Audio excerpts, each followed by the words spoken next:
여러분 안녕하세요. 오태훈입니다. 자, 이번 시간은 어떤 내용을 살펴볼 거냐면요. 우리가 이제 관계 데이터베이스 모델에 있는 내용을 가지고 우리가 원하는 정보를 얻거나 또는 우리가 원하는 형태로 이 데이터 모델을 바꾸고 할 때 사용하는 관계 데이터 연산에 대해서 살펴볼 거예요. 아셨죠? 자, 그러면 지금부터 시작해 보도록 하겠습니다. 자, 이번 시간에 다뤄야 할 관계 데이터 연산. 이 관계 데이터 연산에는요, 관계 데이터 이 연산은 또 크게 두 가지로 나눠져 있어요. 자, 뭐가 있냐면 관계 대수라는 게 있고요. 그 다음에 관계 해석이 있죠. 이렇게 두 가지가 있는데 그 중에서 이 관계 대수에 대한 내용이 특히 좀 중요해요. 아셨죠? 자, 그럼 먼저 관계 대수에 대한 내용을 살펴보도록 하겠습니다. 자, 이 관계 대수라고 하는 것은 릴레이션으로부터 필요한 릴레이션을 만들어내는 연산자들의 집합이다. 그러니까 연산자를 이용을 하는 거예요. 여러 가지 다양한 연산자들을 이용을 하는 것을 관계 대수라고 해요.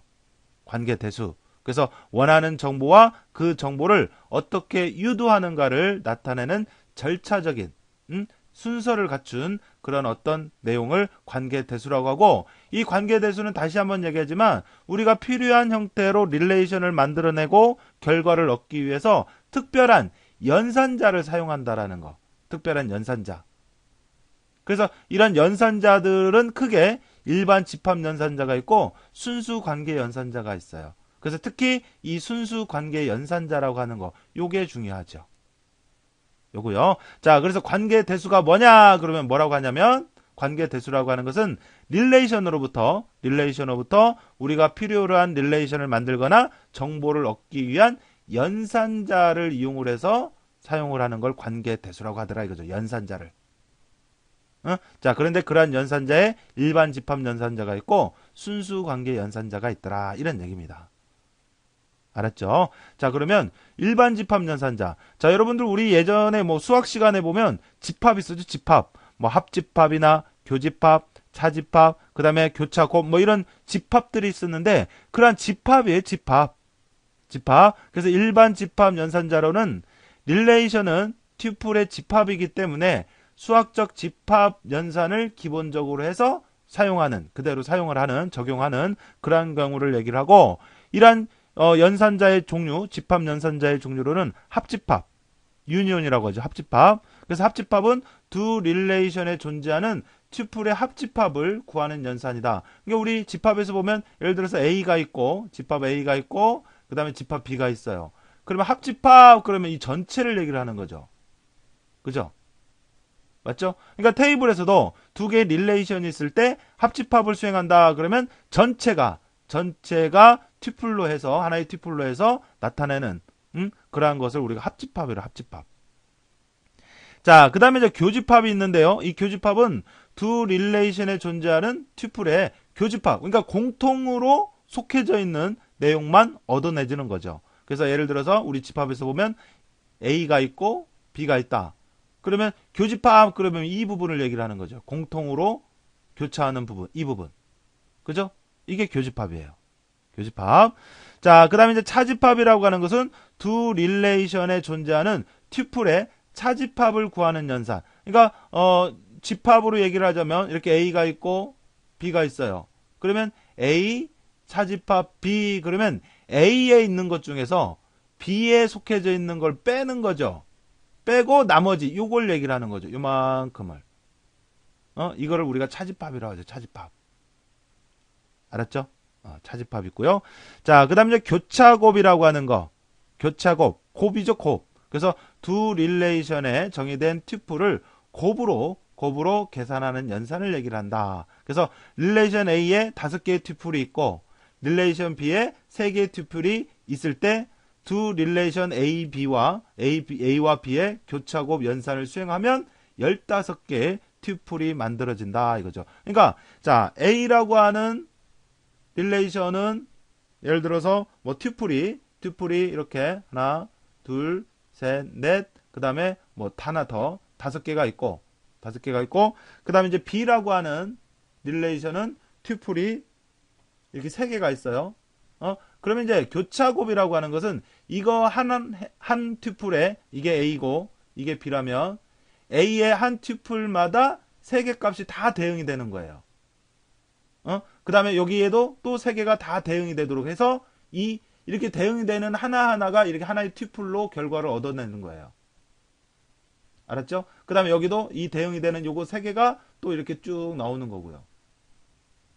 그러니까 이런 식으로 하다 보니까 이 A 튜플과 B 튜플에 각각 튜플이 5개와 3개가 있을 때 이 두 개를 곱한 15개의 튜플이 얻어지더라 이거죠. 이런 식으로 쭉 해서 여기도 이 튜플에 대응이 되는 이 각각 3개가 또 대응이 되고 여기도 마찬가지고요.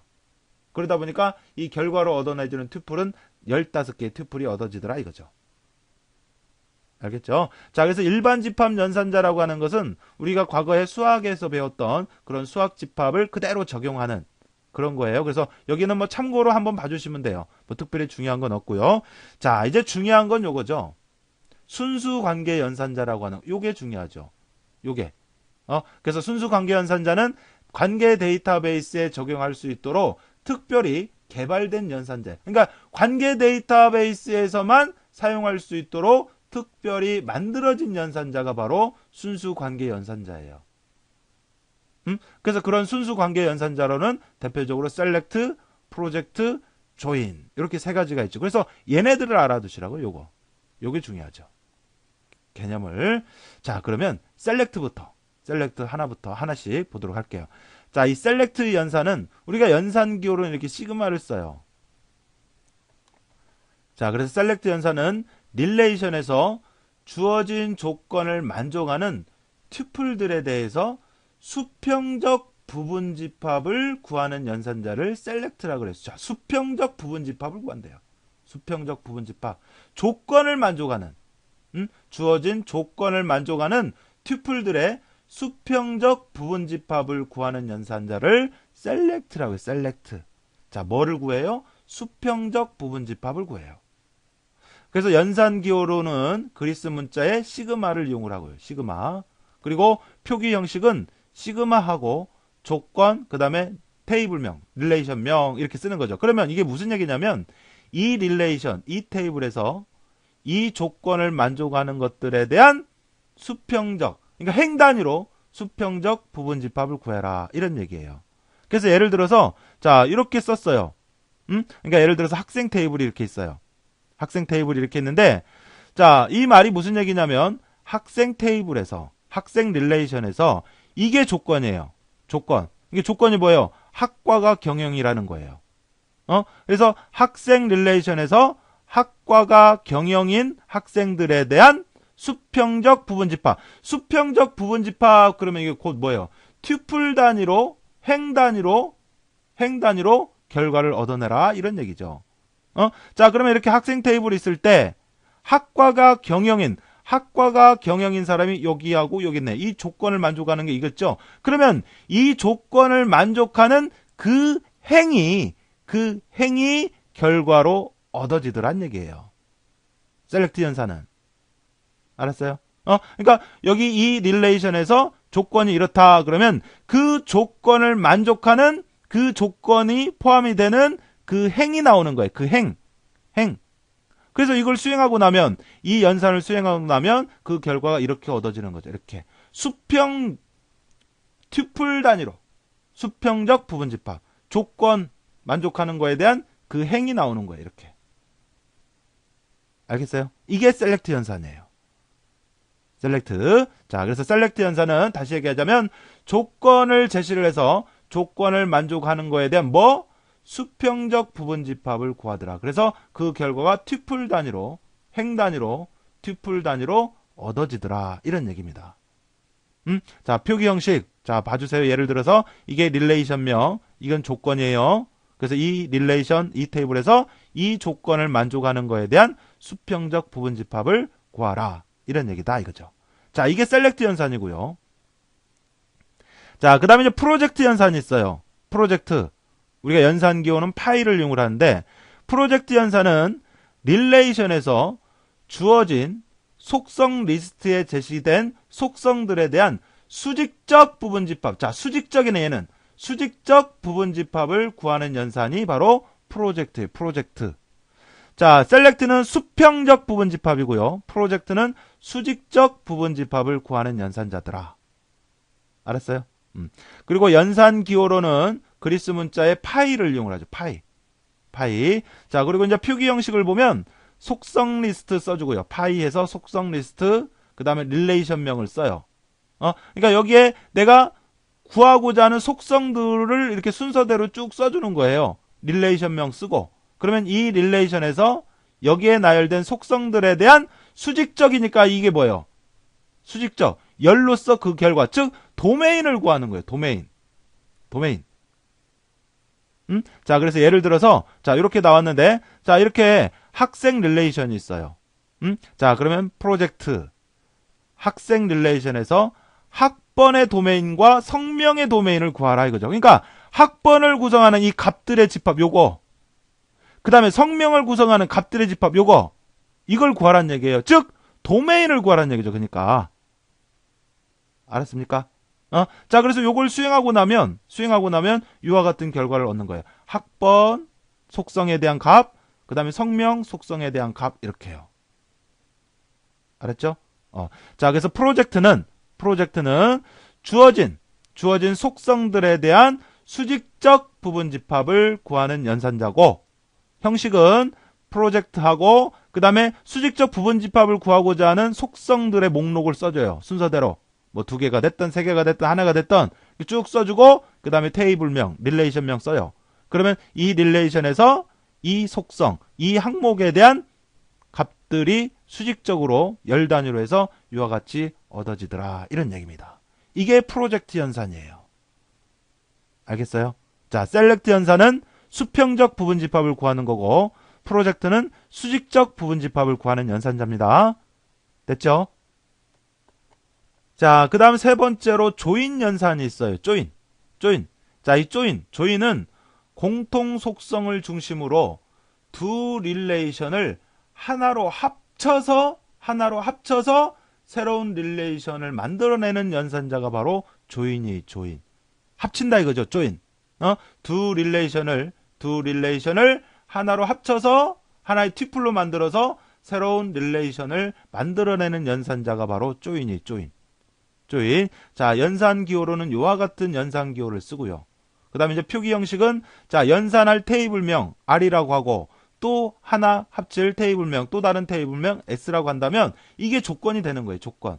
그러니까 R 릴레이션과 S 릴레이션에서 이 조건을 만족하는 것들을 하나의 튜플로 만들어서 하나의 릴레이션으로 생성이 되게 되는 거죠. 자, 그래서 예를 들어서 이렇게 두 개의 릴레이션이 있다고 할게요. R이라는 릴레이션, S라고 하는 릴레이션. 됐죠? 자, 그 다음에 이게 조인할 때의 조건이에요. 조인 조건. 그래서 이 조건이 뭐냐? R 릴레이션의 학번과 S 릴레이션의 학번이 같은 것들만 하나로 합쳐라 이거죠. 그러면 자, R 릴레이션에 100, S 릴레이션에도 100 있고, 그 다음에 200 있고, 여기도 200 있고, 여기 300 있고, 여기 300 있고, 여기 400 있고, 여기 400 있네. 그러니까 이렇게 학번이 같은 것들만, 얘는 없네요. 같은 게. 그러니까 이렇게 학번이 같은 것들만 하나의 튜플로 해서 이렇게 하나의 릴레이션으로 만들어지는 거죠. 그러니까 학번이 같은 거, 요게 이렇게 해서 쭉 써주고요. 그 다음에 그 옆에 S 릴레이션에 있는 값 써서 하나의 튜플로 만드는 거예요. 그 다음에 200번 여기 있죠? 그러면 R 릴레이션에 있던 내용 쭉 써주고, 그 다음에 S 릴레이션에 있던 거 쭉 써주고, 이렇게. 자, 그 다음에 여기도 학번이 같죠? 그래서 같은 것들을 이렇게 하나의 릴레이션으로. 자, 그 다음에 여기 같죠? 그래서 같은 것들을 이렇게 하나의 릴레이션으로 합쳐서 나타내는 거죠. 요거는 같은 게 없죠. 그러면 결과 릴레이션 포함이 안 되는 거고요. 이게 바로 조인이에요. 이게 이제 기본 조인이에요. 기본 조인. 자, 그래서 조인이라고 하는 것은 이렇게 두 릴레이션을 하나로 합쳐서 새로운 릴레이션을 만들어내는, 이 각각의 두 릴레이션을 합쳐서 이렇게 새로운 릴레이션을 만들었잖아요. 이게 바로 조인이다고요. 알겠죠? 자, 그런데 이런 조인에도 또 조인의 종류가 여러 가지가 있어요. 자, 그래서 조인에 보면 뭐 세타 조인이 있고, 동일 조인이 있고, 자연 조인, 그 다음에 내부 조인, 뭐 외부 조인 등이 있는데, 자, 세타 조인이라고 하는 것은 뭐를 우리가 세타 조인이라고 하느냐면 이렇게 여러 가지 관계 연산자, 이런 여러 가지 관계 연산자 또는 뭐 비교 연산자라고도 하고요. 이런 관계 연산자를 이용을 해서 나타내는 조인을 우리가 세타 조인이라고 해요. 그러니까 무슨 얘기냐면 우리 앞에서 조인을 할 때 이렇게 조인 기호 쓰고 그 다음에 여기 조건을 쓸 때요. 학번은 그 다음에 학번 한 다음에 그 다음에 합쳐질 S 릴레이션 이렇게 썼잖아요. 그래서 여기 보면 조건을 작성을 할 때 이와 같은 같다라고 하는 이런 연산자 썼잖아요. 이게 바로 세타 연산자라고 해요. 이런 것들을 다. 그러니까 여기에 뭐 크다 또는 작다, 뭐 같지 않다, 뭐 이런 관계, 비교 연산자를 이용을 해서 조인하도록 하는 거. 이거를 세타 조인이라고 해요. 세타 조인. 이런 연산자를 세타 연산자라고도 해요. 세타 연산자. 알겠죠? 그 세타 연산자 중에서 이런 이퀄이 같다라는 거잖아요. 그러니까 세타 연산자 중에서 이퀄을 이용을 하는 조인이 동일 조인이에요. 알았죠? 그러니까 세타 조인이라고 하는 것은 여기에 들어가는 조건을 작성을 할 때 이러이러한 연산자를 이용을 해서 조건을 작성을 하는 건데 그 중에서 이 이퀄 같다라고 하는 거 이거를 이용을 해서 나타나는 게 동일 조인이 동일 조인. 그래서 이 동일 조인이 가장 기본이 되는 조인이에요. 기본 조인. 알겠어요? 그래서 아까 제가 보여드렸던 이렇게 R 릴레이션과 S 릴레이션을 나타내서 얻었던 결과 이게 동일 조인의 결과예요. 사실은 기본이 되는 조인이죠. 알겠죠? 자, 그리고 자연 조인이 있어요. 자연 조인은 동일 조인 결과 릴레이션에서 중복된 속성을 제거하는 게 바로 자연 조인이에요. 그러니까 여기 보면 학번 있고 여기도 학번 있잖아요. 그러니까 기본적인 동일 조인에서는 R 릴레이션에 있던 속성들 쭉 써주고 S 릴레이션에 있던 속성들 쭉 써다 보니까 중복된 속성이 이렇게 있거든요. 근데 이렇게 중복된 속성들을 제거하는 게 바로 자연 조인이에요. 자연 조인. 그래서 자연 조인의 결과는 이와 같이 나오는 거죠. 그러니까 동일 조인 결과에서 중복된 속성을 제거한 거라고 보시면 돼요. 알았죠? 자, 그렇고 그 다음에 이제 내부 조인은 일반적인 조인 형태로 해서 이런 모든 것이 다 내부 조인에 포함이 돼요. 그러니까 내부 조인 안에 세타 조인도 있고 동일 조인도 있고 자연 조인도 있고 그런 거예요. 크게는 사실은 내부 조인과 외부 조인으로 나눠져요. 그래서 그 내부 조인 안에 얘네들이 있는 거예요. 알겠죠? 그래서 이 내부 조인은 속성이 일치하는 게 조건을 만족하는 것만 결과에 포함이 되도록 하는 게 내부 조인이에요. 그래서 동일 조인도 결과를 만족하는 것만 나오고 자연 조인도 마찬가지고 그런 거죠. 알겠죠? 자, 그런가 하면 이제 외부 조인은 뭐냐면 한 릴레이션의 어떤 튜플에 대한 조인할 상대 릴레이션에 대응되는 튜플이 없을 경우에 이를 제외시키지 않고 결과를 널값으로라도 해서 포함시켜주는 거. 이게 외부 조인이에요. 이게 무슨 얘기냐면 자, 앞에서 조인 설명 드릴 때 R 릴레이션과 S 릴레이션을 조인할 때 조건이 이거라 그랬잖아요. 그러다 보니까 여기는 500번이 있는데 여기는 500번이 없어서 결과 릴레이션에 포함이 안 됐잖아요. 근데 외부 조인은 이렇게 조건을 만족하지 않는 것도 결과에 포함시키도록 하는 게 바로 외부 조인이라고요. 외부 조인. 알겠어요? 자, 그래서 외부 조인은 자, 이와 같이 없으면 없는 대로 이렇게 널 값으로 놔두고요. 있는 부분만 값을 채워서 결과에 포함시키고 하는 거. 이게 바로 외부 조인이에요. 외부 조인. 자, 외부 조인 다시 읽어보면 한 릴레이션에 있는 어떤 튜플들에 대해 조인할 상대 릴레이션에 대응되는 튜플이 없더라도 이걸 제외하지 않고 결과를 널 값으로라도 해서 결과를 포함시키는 게 이게 바로 외부 조인이다 이거죠. 자, 그래서 여러분들 이 조인의 종류는 대표적으로 동일 조인, 자연 조인, 외부 조인 이 세 가지만 알아두시면 돼요. 어차피 동일 조인이나 자연 조인은 내부 조인 범위 안에 있는 거고요. 범위 안에 있는 거고 얘네들이 이 범위 안에 있는 거고 그래서 동일 조인은 조건을 만족하는 것들을 그냥 하나의 릴레이션으로 해서 하나의 튜플로 해서 포함시켜 놓은 거고 그 중에 중복된 것을 제거를 하는 게 자연 조인. 외부 조인은 조건을 만족하는 게 아니더라도 결과값에 포함시켜 놓은 거, 이게 외부 조인이고요. 알았죠? 그래서 조인이라고 하는 것은 이와 같이 두 릴레이션을 하나의 릴레이션으로 합하는 연산, 이게 조인이에요. 자, 여러분들 우리 그래서 관계, 지금 우리가 관계 대수, 관계 대수 중에서 순수 관계 연산자라 그래서 자, 셀렉트 배웠습니다. 셀렉트. 그 다음에 프로젝트, 그 다음에 조인. 자, 요거 세 개 있는데 셀렉트는 수평적 부분 집합을 구하는 거고요.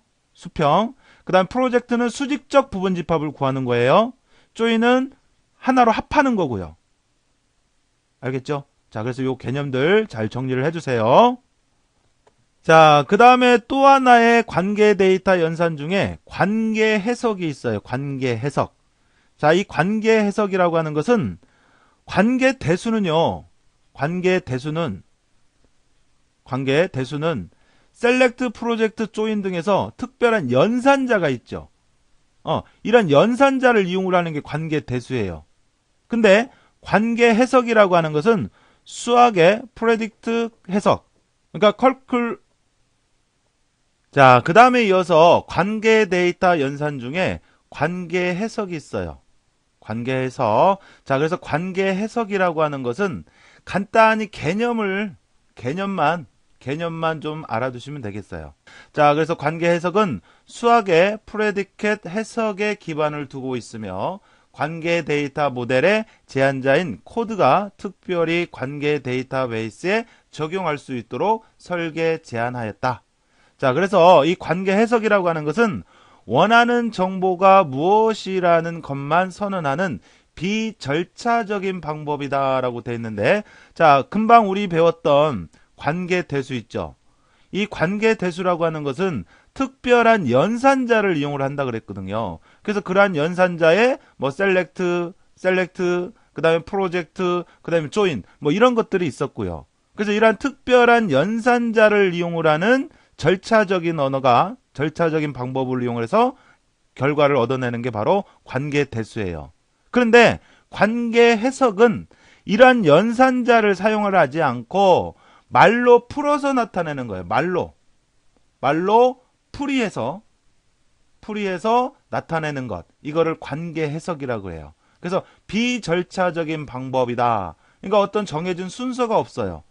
말로 우리가 얻고자 하는 것을 말로 글로 풀어서 나타내는 거. 이거를 관계 해석이라고 그래요. 연산자 없이.